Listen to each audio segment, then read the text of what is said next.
Standard et genre. Un cadre d'échange dédié à la promotion des droits humains. Standard et genre.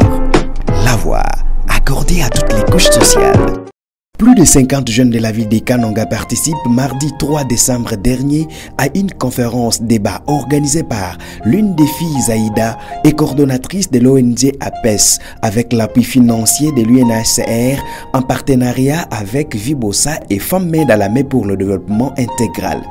Ces échanges qui rentrent dans le cadre de la campagne de 16 jours d'activisme a eu lieu dans la salle des réunions des FMMDI. Ayant pour thème « L'homme et femmes mobilisons-nous pour lutter contre les violences à l'égard des femmes et des filles », ce cadre d'échange a connu la facilitation du couple Kadiman, pris comme modèle en masculinité positive. Pourquoi alors ce choix porté sur les jeunes? Angèle Ntumba, l'organisatrice, répond. Si nous avons organisé avec des jeunes, c'est à titre préventif, parce que déjà nous avons fait le constat que la plupart des filles au départ qui régnaient, qui primaient, à un certain moment qui rayonnaient, et on fait le constat sur lesquels une fois qu'elles entrent au mariage, on ne s'est pas vraiment senti cet impact-là.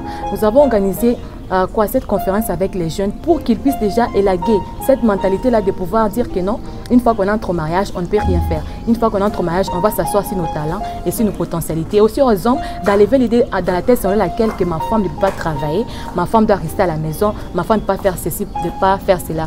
On veut voir ces hommes-là vraiment qui accompagnent leurs femmes à aller de l'avant, à préparer leur avenir, leur destin déjà comme ça, pour qu'on ne puisse pas tomber dans les mêmes erreurs.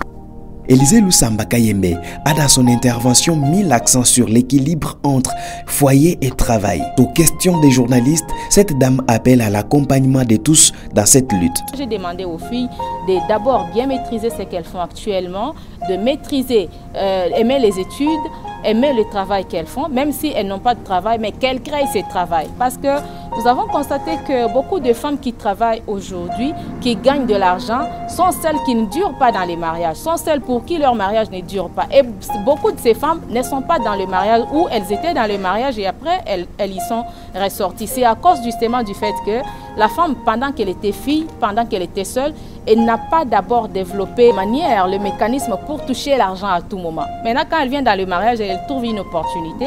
Elle pense que l'argent peut primer sur le foyer, l'argent peut primer sur les enfants. Et même sans l'homme, même sans foyer, elle peut vivre. Là, c'est un très grand danger. Donc, nous avons développé des pensées de manière transversale. Nous avons dit que la femme a une part de responsabilité. L'homme aussi a une part de responsabilité, d'où il faut que les deux parties puissent bien s'entendre pour qu'ils s'accompagnent afin que le couple soit équilibré. Notons que d'autres rendez-vous similaires sont projetés à l'avenir. Standard TV.